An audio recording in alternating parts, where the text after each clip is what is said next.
What is going on, Atlanta Falcons fans, man? Y'all know it is your boy Antoine Smith. Stopping in right quick to get my quick thoughts on a topic of conversation for the last couple of weeks. Jarvis Landry, former NFL wide receiver, former of the Cleveland Browns, New Orleans Saints, and Miami Dolphins. Um, he gave his thoughts on what he thought about a left-handed quarterback, and in this interview, he also keeps talking about Stefanski, and he brought up Baker Mayfield. But this is what he had to say, and then I'll give y'all my thoughts on it right quick. Think Penix could get it done though? I do, man. I do. I'm interested to see what happens because Stefanski's over there. I don't know. And you was with Stefanski, right? Yeah, I was with He's saying no. He's saying no. He's saying no, Lenny. He's saying no. He's saying it ain't gonna happen. Wait, I'm He's gonna saying it give ain't you gonna my happen. I'm gonna give you my hot take again, right? Left-handed quarterbacks do not have success in the NFL. If you look at the history of the NFL, the last left-handed quarterback was literally one of the most elite players to ever put on helmet, shoulder pads, and cleats. Dick, right? Correct. Yeah. You have never seen, and I think that, and I'm confused about what's happening in Atlanta. I was confused about that situation of paying Cousins, then bringing a left-handed quarterback into it, right? And now this year in free agency, you add Kevin Stefanski as a head coach, which while I was in Cleveland, I will say the level of quarterback development there was very mid, right? Obviously, you've played against Baker since then. Y'all guys was in the same division. Baker's been balling, right? Let's just call it Baker's balling, all right? And then you bring in Tua from Miami, another left-handed quarterback, and it's like, I don't understand what's happening over there, and I feel bad for Drake London. I feel bad for, Bijan Robinson, and I don't mean this, and I hopefully, again, I'm not trying to come off as being disrespectful to Penix or Tua or whatever it is, but, bro, left-handed quarterbacks, it's not happening, bro. It's not happening. That's how I feel about it, personally. A left-handed quarterback, it's not, they going, look, I'm going to be 6 and 10, 6 and 12, 6 and 13, whatever it is, 100%. I don't care who played defense over there. It don't matter. No, it don't matter. Dang. Okay, so he talks about left-handed quarterbacks, and don't get me wrong. What a lot of people don't think about is left-handed in the government terms is considered not a disability, but just unorthodox, because you can get money on a college scholarship if you're left-handed, just by being left-handed. But he talked about left-handed quarterbacks. He don't think it'll work in Atlanta, but he talks about Mike Vick being the last left-handed quarterback to be probably a good quarterback.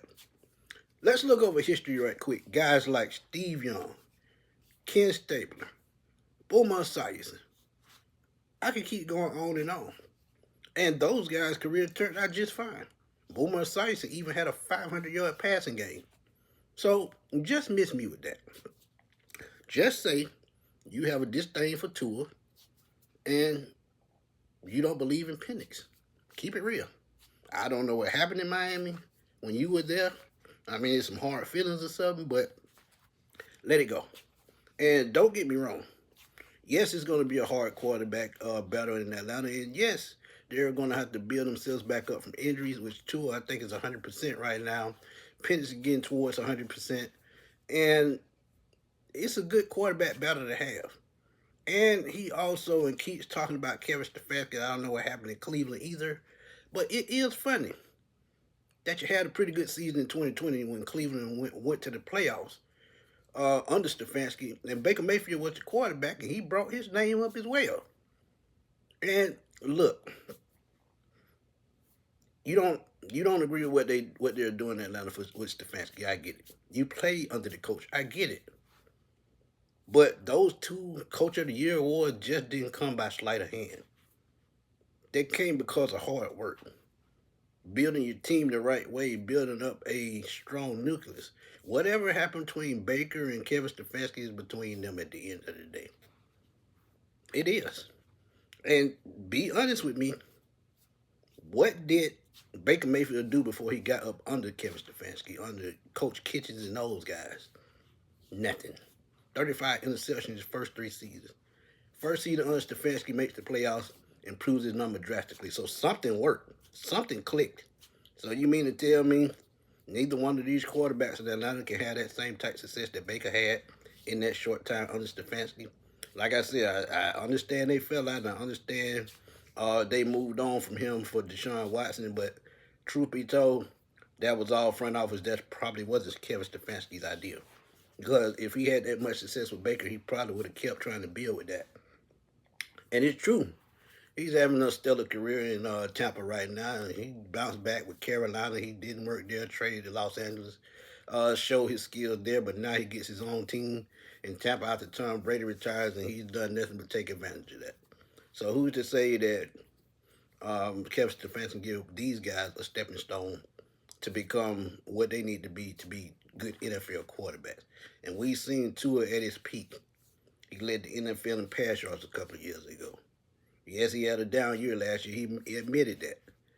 But you just got to understand this, Jarvis Landry. A left-handed quarterback is just a quarterback. Yeah, it's hard to adjust, but this is why we practice. This is why we go through the motions of these things. And a lot of these guys have probably adjusted to them already, especially Penix if they were here last year. So it's not a problem as you make it seem to be, and you can throw out all the records that you want. But at the end of the day, if both of these guys got drive to win as quarterbacks, they won't have a problem, and these players won't have a problem. Especially if the coaching gets involved and they coach these players like they're supposed to. So I don't agree with none of that. I don't know what you got against those guys. I don't know what you got against Tua, Cleveland, Stefanski, Miami, whatever. Just get over it. Just my quick thoughts, man. Y'all know what to do. Drop them comments in the comment box. Let's debate. Let's have fun as always. It's your boy Antoine Smith signing off. I will holler at y'all soon, man. Peace.